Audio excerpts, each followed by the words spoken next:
Hello, Podcast Nation. Steve Kim here. Welcome to the Be Great, Be Kind Steve Kim Experience Podcast number 4. I'm super excited. We are now on Spotify and on iTunes and still on SoundCloud. And thank you so much for all of the listeners who are tuning in to listen and to watch on YouTube. So today's episode I'm really excited about because I'm going to focus this podcast on the 5 things I learned as an elementary school teacher that have helped me to become a better realtor. Not the best realtor, but a better realtor. So who doesn't love lists? So from 1 to 5, here we go. So number 1, as a teacher, I always wanted to make sure that my students felt safe and loved before they could ever learn. So a little story is, I remember going to teachers college. I was taking a cab, and yes, this obviously shows how old I am. I was taking a cab, not an Uber or a Lyft, and the cab driver, we kind of talked, and we were kind of getting into, life and what we were doing, and he asked me like what I was doing, and I said, I'm in teachers college. And he went on to then share, he's like, he was a teacher back home, and he was like, one of the things you got to remember as a teacher is nobody cares how much you know until they know how much you care.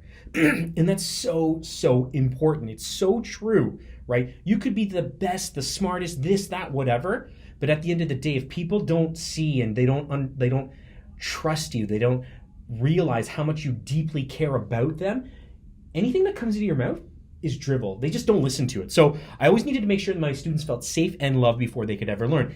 And I hate to say this, sometimes those students who came into my classroom, the most amount of love that they would get in a day was the love that I would give. And I know that's sad, but I knew that as a teacher for so many years. So my clients in real estate, they need to fully understand that above everything else, I just want their family and for them to be safe and secure. Whether it's a neighborhood, whether it's being financially secure, they need to know that first and foremost, and that I only have their best interests at heart.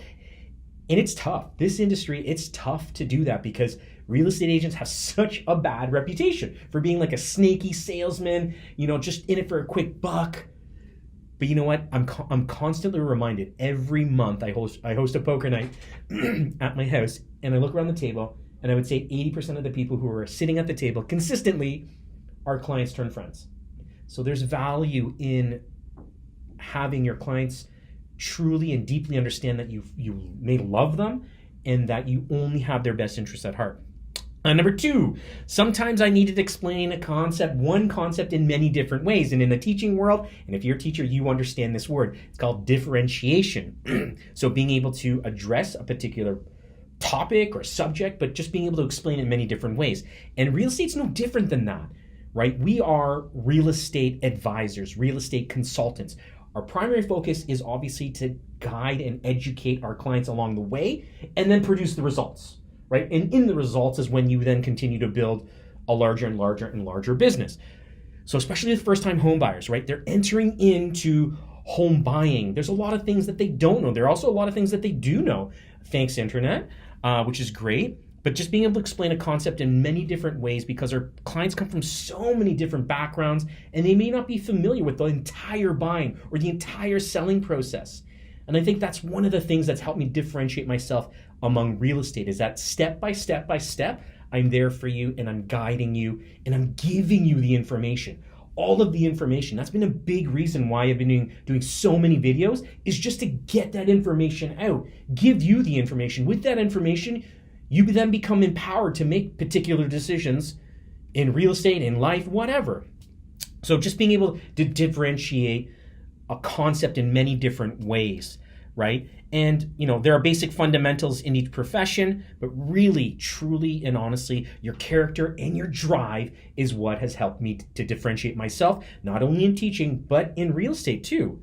Number 3, when students ask a question about something I don't know, I do not BS them. And for my former students, I used to do this. So I'm going to let you in on a little secret. They'd be like, hey, Mr. Kim, I have a question. What about bum? And my response is, and I'm going to let you in on a little deep, dark secret is, if I didn't know the answer, what did I always say?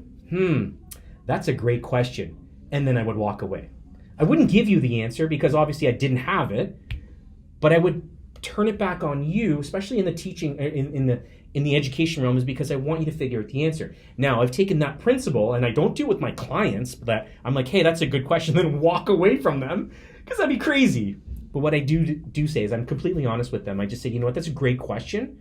You know what? I'm going to find out for you from an expert and get that information.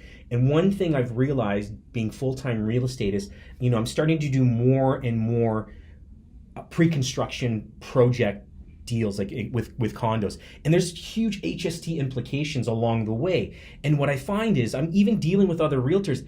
They don't understand all the HST implications. And to be honest, I didn't as well. There's probably certain things that I still don't understand about HST implications. But what I do is I do speak to a tax specialist. I do speak to a tax lawyer who are giving me their knowledge and their expertise around HST. So if I don't know the answer, I'm never going to BS it, because that's the worst thing that you could do. And there's tremendous value, and I think this is how you build more trust, is by just telling people, you know what, I don't know right now, but I will find out the answer for you from an expert. So we got to do that, right? We can't be misguiding or misleading our clients. This is one of the greatest financial investments of their lives, if not the greatest.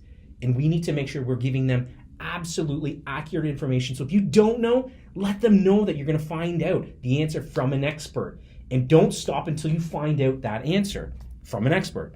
Number 4, as a teacher, if you know me as a teacher, I always wanted to give my students more opportunities through extracurriculars, whether it's coaching, and I'm going to go through the gamut, whether it's coaching cross country, whether it's coaching girls or boys volleyball, girls or boys basketball, junior volleyball, junior basketball, badminton, track and field, and yes, I coached everything.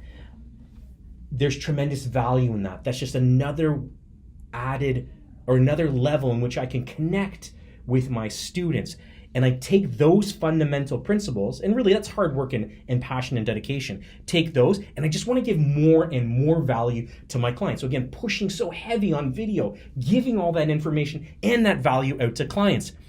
Whether a client calls me, 3 years down the road, later after the deal's closed, and is like, hey, Steve, I want to do some landscaping. Who can you recommend? They trust the fact that whatever person I give to them, I refer out to them. They trust that, this is someone that Steve highly recommends.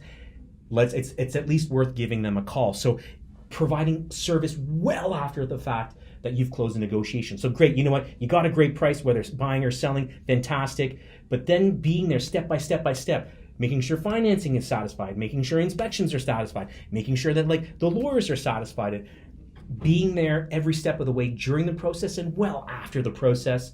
That's how we build trust in our community and in our profession. And last but not least, above everything else, and again, this speaks true to who I am and why I do everything, is the whole pay it forward mission, mentality, outlook that I have in life. So I committed that the moment I got into real estate, a portion of every single commission would go to a registered charity of my client's choice. So I'm a huge proponent of Sick Kids, that. Huge proponent of Planned Canada, Free the Children, Right to Play, Canadian Cancer Society, Heart and Stroke Foundation, Peter Monk, huge, all in. Again, we need to be able to show the human side of who we are as realtors, because I push so heavy in this in my classroom. And if you were a student, Mr. Kim, when it was pay it forward time, we did huge projects. So some of the huge projects and then these are 13-year-old students, by the way, is building one-room schoolhouses in underdeveloped countries. It was building fresh water wells in underdeveloped countries. It was donating almost 6,000 batteries, because they could take components of the battery and turn them into medication to make children healthier in other parts of the world. The whole concept of paying it forward has always been ingrained in me, even well before I got into teaching. And I've taken those same principles, and it's only motivated me to do a better job at servicing my clients in real estate. So there you have it, the 5 things I learned as an elementary school teacher that have helped me to become a better realtor, real estate advisor, real estate consultant. I hope you found value in this. Thank you so much for listening and for watching. And I'm up to 86 subscribers on YouTube. You may not think that's a lot, but that's 86 more than I had a year ago. So thank you so much. As always, be great, be kind, everyone. Have a fantastic week. Take care.